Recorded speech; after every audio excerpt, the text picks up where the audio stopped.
இப்போ எக்ஸ்பொனன்ட்ஸ் அண்ட் பவர்ஸில் சிம்பிளிஃபிகேஷனுக்கு நான் ஒரு ப்ராப்ளம் கொடுத்துருக்கேன் ஒரு எக்ஸாம்பிள். ஸோ ஃபர்ஸ்ட் என்ன பண்ண போகிறோம் அப்படின்னா சின்ன சின்ன நம்பர்ஸாக இருக்கிறது, அதாவது இதுக்கு மேலே நம்மளால எக்ஸ்பேண்ட் பண்ண முடியாத நம்பர்ஸ் என்னன்னு பார்த்துக்கலாம். ஸோ இந்த 5, 3லாம் நம்ம இதுக்கு மேலே எக்ஸ்பேண்ட் பண்ண முடியாது.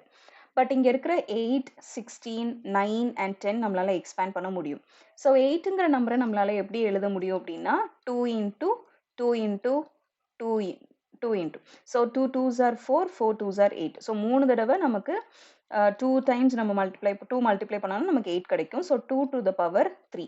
ஸோ இந்த 8 அப்படிங்கிற நம்பருக்கு பதிலாக நம்ம என்ன பண்ண போறோம்னா 2 to the power 3ன்னு எழுத போறோம்.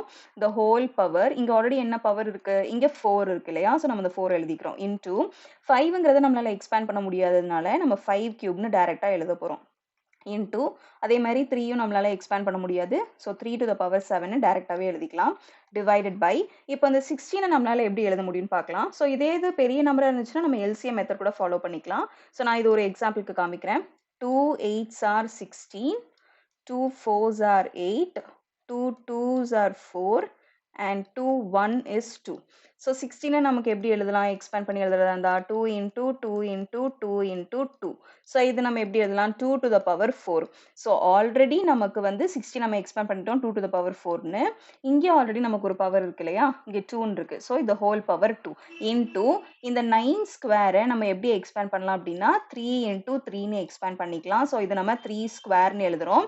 3 square the whole power 2 into இந்த 10 ஸ்கொயரை நம்ம எழுதலாம். மறுபடியும் நம்ம வந்து இதை 10க்கு நம்ம வந்து எல்சிஎம் எடுக்கலாம், இல்லை டைரக்டா நமக்கு வந்து 2 5s are 10 நமக்கு தெரியும்.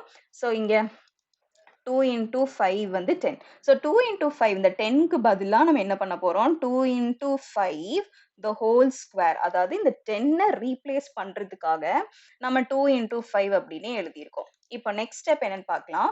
இப்போ இங்க வந்து நம்ம ஒரு லா அப்ளை பண்ண போறோம். என்ன லா அப்படின்னா a to the power m the whole power n-னா இந்த ரெண்டு பவர்ஸையும் நம்மளால மல்டிப்ளை பண்ணிக்க முடியும். அப்போ இங்க என்ன வரும் நமக்கு 2 to the power 3யும் 4ம் மல்டிப்ளை பண்ணா 12 into 5 cube. இங்கெல்லாம் ஒண்ணுமே கிடையாது. ஸோ நம்ம டைரக்டா எழுதிக்கலாம் 3 to the power 7 divided by 2 to the power இங்க நம்மளுக்கு டைரக்டா என்ன இருக்கு, பவர்ஸ் இருக்கு, நம்ம மல்டிப்ளை பண்ணிக்கலாம். 4 2s are 8 into 3 இங்க என்ன இருக்கு 2 into 2. ஸோ 2 into 2னா 4 into இப்போ இங்க பாருங்க 2 into 5 the whole squareனா இதுக்கு என்ன அர்த்தம்னா இந்த ஸ்கொயர் வந்து it is common for both 2 and 5.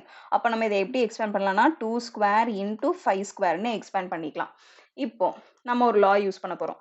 என்ன லா அப்படின்னா a to the power m by a to the power n is equal to a to the power m minus n. அதாவது same பேஸா இருந்துச்சுன்னா பவர்ஸை subtract பண்ணிக்கலாம். ஸோ நம்ம இங்க பார்த்தோம்னா 2 to the power 12 இருக்கா, 2 to the power 12. இங்க பேஸ் 2-ஆ இருக்கிற மாதிரி என்னென்ன நம்பர்ஸ்லாம் இருக்கு, இங்க 2 to the power 8, 2 ஸ்கொயர், அவ்வளவுதான். ஸோ இந்த பவர்ஸ் மேல வரும்போது மைனஸா வரும். அப்ப நம்ம டைரக்டாவே போட்டுக்கலாம் -8 -2 இன்டூ அடுத்து 3 to the power 7 3 to the power 4.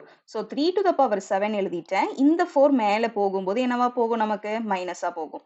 So -4 into அடுத்து 5 கியூப் இருக்கு. ஸோ 5 கியூப் இங்க 2 இருக்கு இல்லையா, இந்த 2 மேல போகும்போது -2ஆ போகும். ஸோ இதுக்கு ஃபைனல் ஆன்சர் என்னது நமக்கு, இப்போ நம்ம பவர்ஸ் எல்லாத்தையும் நம்ம சப்ட்ராக்ட் பண்ணலாம்.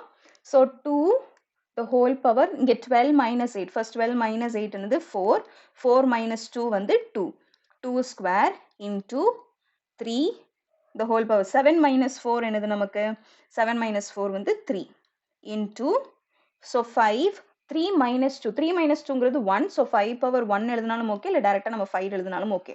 ஸோ 2 ஸ்கொயர் என்னது 4, 4 into 3 ஸ்கொயர் வந்து 3 கியூப் வந்து 3 into 3 into 3. So 27 into 5.